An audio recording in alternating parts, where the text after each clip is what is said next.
Picture चालू करो बे। आइए देखने मजा आएगा।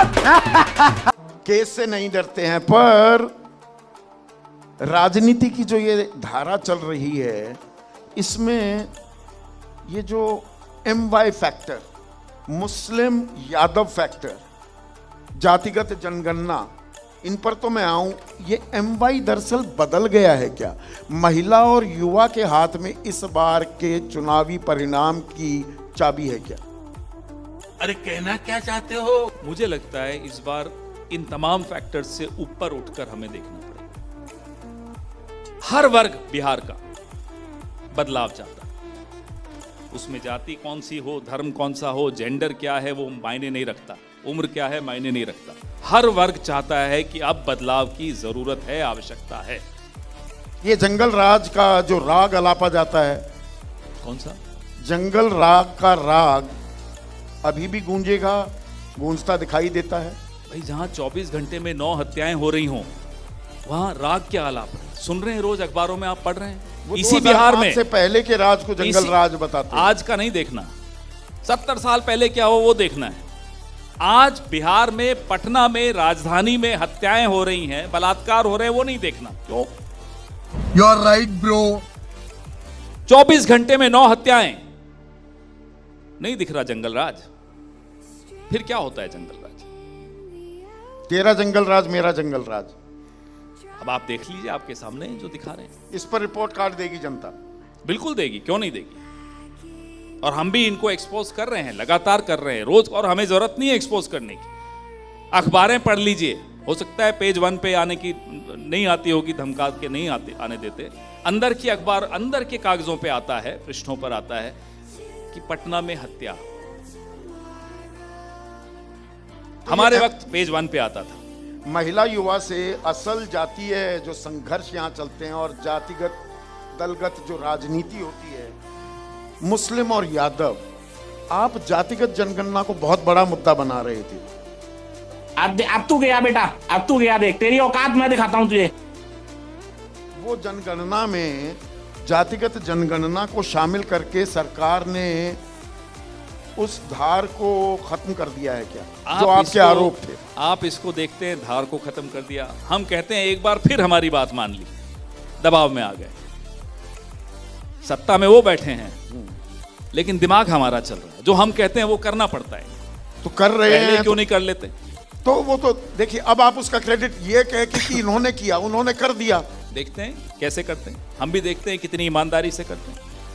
हमें पूरा भरोसा है कि ये लोग नहीं करेंगे। लिख कर ले लीजिए आज, आप नहीं करेंगे ये नहीं जातिगत जनगणना? नहीं करेंगे, लिख लीजिए।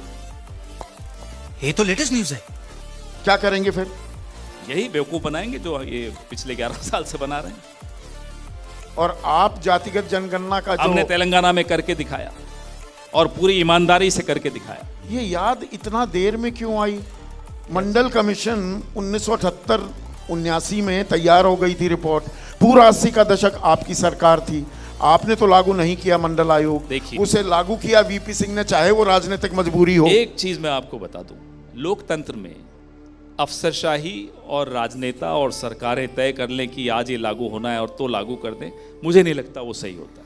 समाज के वहां से आवाज उठनी जरूरी होती, मांग उठनी जरूरी होती है। कर्पूरी ठाकुर जी यहां मुख्यमंत्री, जनसंघ का समर्थन था, मुंगेरी लाल कमेटी की रिपोर्ट लागू की, जनसंघ ने उनकी सरकार गिरा दी।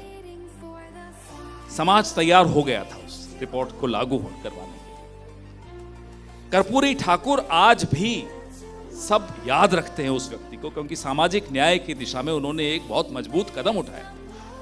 और जनसंघ के धोखे को भी कोई भूलेगा नहीं, बिहार की जनता भूलेगी नहीं बीजेपी का जो पुराना रूप था।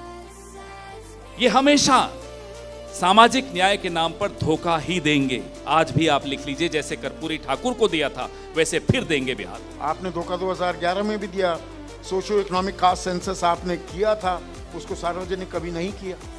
हमारी सरकार चली गई 3-2.5 साल में, उसके बाद हर चीज का समय लगता है।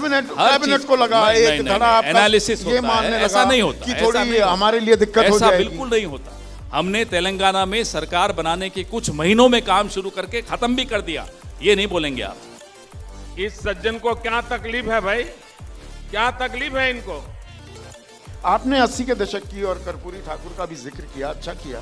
35 साल हो गए आपका मुख्यमंत्री बने यहाँ पे। हाँ, हम तो नहीं बने, मानते हैं, उसमें क्या, इसमें हंसने की तो बात नहीं, बिल्कुल सही बोल रहे हैं। तो इसमें क्या राजद को अब ये लगने लगा है कि ये कहीं हमें ही ना खत्म करने के लिए अपने पैरों पर खड़ा होने की कोशिश कर रही है? ऐसा कांग्रेस? कुछ नहीं। ये ऐसी कोई दिक्कत है? वो अमित शाह की उम्मीदें हो सकती है, लेकिन है नहीं।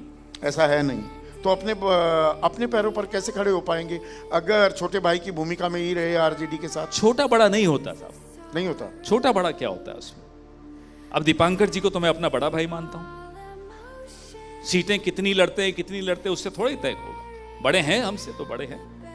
ये छोटे बड़े की तो लड़ाई आप में लोग बोल रहे हैं। जनवरी में 2024 में लोकसभा चुनाव से ठीक पहले जो नीतीश इंडिया गठबंधन को उसको एक खाका मसौदा उसका तैयार करने वाले और यहां तक ताल ठोकने वाले, पहले बोले 200 से नीचे ला दूंगा बीजेपी को, फिर कि 100 से भी नीचे हम ले आएंगे, वो छोड़कर क्यों चले गए? छोटे बड़े की तो लड़ाई हो रही थी, सही सवाल, संयोजक आप बना नहीं रहे थे उन्हें। सही सवाल पूछ रहे हो, गलत आदमी से पूछ रहे हो। अमित शाह से पूछ लेते क्या हुआ था। अमित शाह क्या पूछे? हुआ तो इंडिया गठबंधन ये की बैठक ऐसा में राज था। है जिसका जवाब सिर्फ अमित शाह दे पाएंगे। जनता को आप मूर्ख समझना बंद कर दीजिए। नहीं, इंडिया और नीतीश गठबंधन जी, की बैठक में क्या हुआ? नहीं, उसमें कुछ नहीं हुआ। सच, सोनिया गांधी हकीकत है। तैयार बैठी हुई थी, हकीकत नीतीश है। कुमार के नाम पर राहुल गांधी बोल गए। ये ममता बनर्जी बिल्कुल, और बिल्कुल, अखिलेश यादव से भी बिल्कुल, थोड़ा पूछना पड़ेगा। बिल्कुल गलत बोल रहे हैं। और बिदक गए नीतीश कुमार। ये ऐसा राज है जिसका जवाब इस देश में दो लोग दे सकते हैं, अमित शाह और नीतीश कुमार। नहीं, और राज- ऐसा नहीं कि आपको हमें नहीं मालूम मालूम। तो हाँ, तो बता दीजिए ना, आप हम कर क्यों दीजिए, बोलें? हम क्यों बोले? पर्दाफाश आप कर दीजिए। जिस दिन किताब लिखेंगे उस दिन पर लिख लेंगे। कुछ तो हमारी किताब बेचने के लिए भी रखो। अब ये एक कांग्रेसियों की ये भी एक दिक्कत है, किताब बेचना और बाद में ये foot in the mouth disease से भी कोई ग्रसित फुट हो इन द जाते माउथ हैं। नहीं। अब वो मेरी सहयोगी हैं मेघा प्रसाद, उनको चिदम्बरम जी बोले 26/11 मुंबई हमले के बाद हमारा तो मन था कि पाकिस्तान को जवाब दिया जाए, अंदर सरकार में ही रोक लिया गया। अब 17 आपको साल लग आपने गए उनको ये बताने में। अच्छा मुद्दा उठाया। इसके बारे में भी लोगों को फिर से रिफ्रेश करना जरूरी है मेमोरी। 26/11 के बाद जो कदम उठाए गए उसका नतीजा देखना जरूरी है। और पहलगाम के बाद जो कदम उठाए गए, पठानकोट के बाद जो कदम उठाए गए, उरी के बाद जो कदम उठाए गए, उन सब का नतीजा देखिए। वाह मोदी जी, वाह वाह। 26/11 के बाद के कदम ऐसे उठे कि पाकिस्तान FATF की ब्लैक लिस्ट में आ गया, पूरे विश्व में अलग थलग पड़ गया, तमाम आतंकियों को वहीं गोली से मार दिया गया। एक जिंदा पकड़ा गया कसाब जिसको ट्रायल हुआ, उसकी वजह से पाकिस्तान की भूमिका साबित हुई। बताइए इससे बड़ा और क्या हो सकता? नहीं, पर ये मान लेना कि हम हमला करना चाह रहे थे, सरकार में ही लोगों ने रोक जो दिया। जिन्होंने कहा वो चाह रहे होंगे, लेकिन 1984 जो कदम उठाए उन कदमों का नतीजा आप सबके सामने है। और आज पहलगाम के बाद जनरल मुनीर ट्रंप के साथ खाना खाते हुए दिखते हैं साहब, ये नतीजा है। पहलगाम के बाद 53 बार ट्रंप कह रहे हैं कि मैंने धमकाकर ऑपरेशन सिंदूर रुकवाया, ये नतीजा है। पहलगाम के बाद ये हालत हो गई कि टैरिफ से भी मार खाई हमने, सीज फायर की घोषणा ट्रंप कर रहे हैं, ये हालत हुई। तुम्हें शर्म है? कुछ शर्म आया है? तो अंतर बड़ा स्पष्ट है। 26/11 के बाद एक बहुत परिपक्व तरीके से काम हुआ जिससे पाकिस्तान को भारी चोट पहुंचाई गई। उस चोट से वो दशकों तक कराहता रहा।